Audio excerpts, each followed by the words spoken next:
Well, hello good people, and welcome back to the channel. It's Wednesday, and although we don't have any new episodes of Married at First Sight, I still feel the need to put out new content related to the show. On last week, I presented my list for top 10 worst husbands in the show's history. And as promised, today I'll be posting my list for top 10 worst wives in Married at First Sight history. So just a fair warning, some of the picks that I have may draw some strong criticism. But if you don't know me by now, then you'll definitely know by the end of this video that I welcome all the smoke. So sit back, relax, and get ready to agree or disagree. At number 10, we have Mia from season 7 Dallas. She was married to Tristan, and she was the first cast member in the show's history to get arrested while filming the show. In fact, she was arrested before the honeymoon on an outstanding warrant for stalking of all things. Talk about a red flag. But even after her arrest, she constantly butted heads with Tristan, and it was hard for me to imagine Mia being a good match for any of the other husbands that were on the show throughout its history. So for number 9, I actually have a tie between Danielle and Haley. Danielle from season 5 Chicago was married to Cody, and their experience has to be one of the most awkward in the show's history. Fans of the show, even Stevie Wonder, could see right off the bat that Danielle was not attracted to Cody, and she would never be. But that didn't stop Cody from trying to be a great husband to Danielle. Danielle never gave her marriage to Cody a shot, let alone allowed Cody to get to first base with her. And while that was within her right, one could argue that she sabotaged her marriage just to get Cody to want to break up with her. But Haley from season 12 Atlanta was pretty much in the same boat as Danielle. She was married to Jacob, and she was never really attracted to him, but she tended to be passive-aggressive in how she addressed her feelings with him. Granted, Haley shouldn't be forced or pressured into making something work with Jacob, but she never really put forth any effort to make their marriage work. Whereas Jacob made several concessions to compromise and meet the needs of Haley. At number 8, we have Sheila from season 5 Chicago. She was married to Nate, and to say that Sheila was overly emotional during her time on the show is an understatement. Sheila and Nate often butted heads, and in my opinion, most of their conflict was blown out of proportion because Sheila always took things entirely too seriously or personal. Throughout her time on the show, she always had a victim mentality and blamed Nate for all of their marital problems while failing to hold herself accountable when she should have. And I'll give credit to where credit's due. Sheila made an attempt to make her marriage with Nate work, but the two of them were essentially oil and water. At number 7, we have Mika from season 10 DC. She was married to Michael, aka Pinocchio.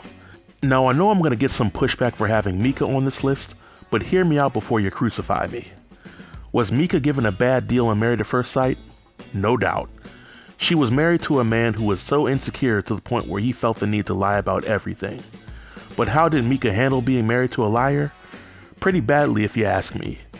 Mika could have handled the situation with grace and maturity, but during her time on the show, she was constantly combative with Michael and took every opportunity to belittle him.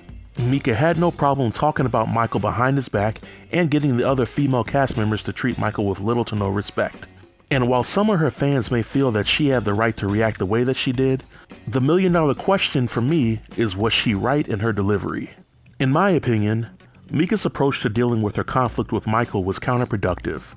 And surely, if she was truly fed up with Michael, then she could have done like Mindy and left the marriage early while continuing to film scenes.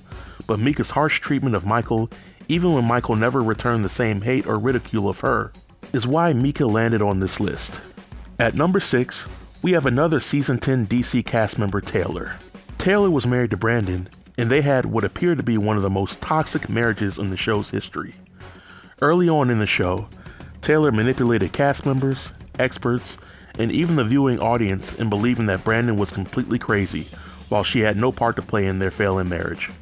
But as time would tell, Taylor was the queen of gaslighting, and she played a role for the camera while acting completely brand new towards Brandon off camera.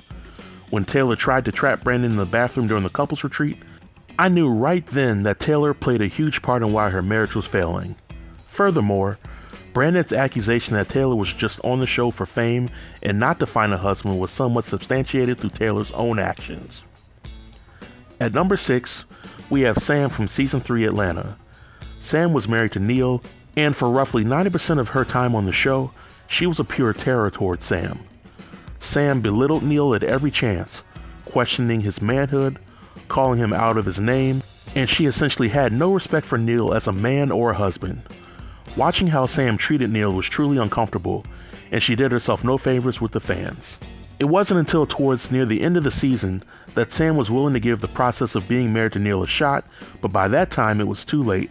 In the Where Are They Now episode, it was nice to see Sam learning from her mistakes on the show and changing for the better, but when she was on the show, it was a pain to watch her. At number 4, we have Mirla from season 12 Houston. She was married to Gil, and her experience on the show has caused a huge divide amongst Married at First Sight fans. A lot of folks on the Team Mirla bandwagon acknowledge her right to have her standards and stick to them without feeling the need to compromise. And to those points, I can wholeheartedly agree with them.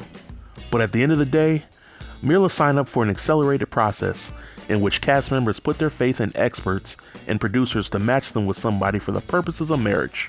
Mirla approached being married to Gil by not wanting to compromise on most things. It was either Mirla's way or no way.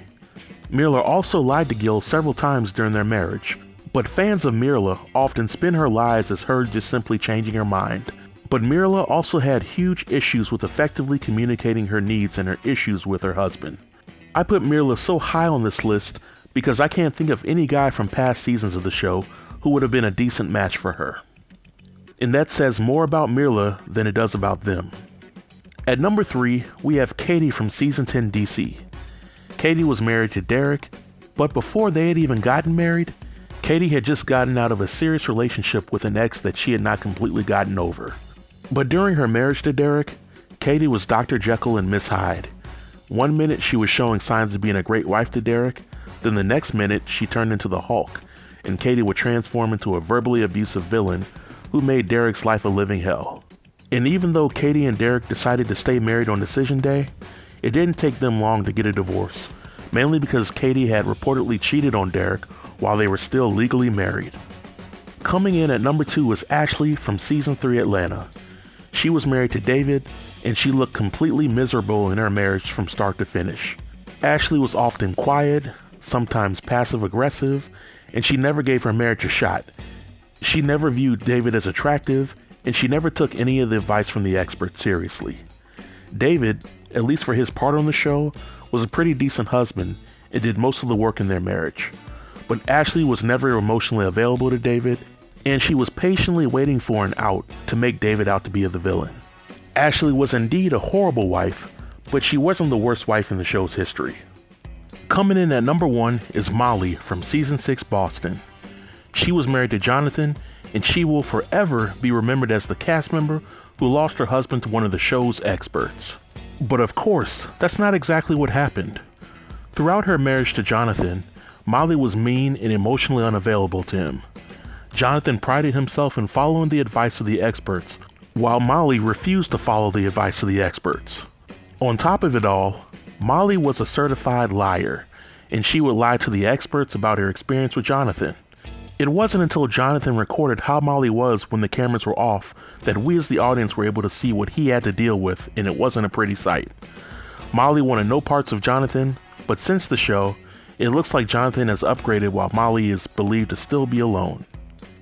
So this is my list for top 10 worst wives in Married at First Sight history, but I would like to hear from all of you on whether you agree or disagree with the list. Did I leave anyone off, or did I get the order wrong? Feel free to leave a comment in the comment section below, and I'll be sure to reply to each and every one of the comments.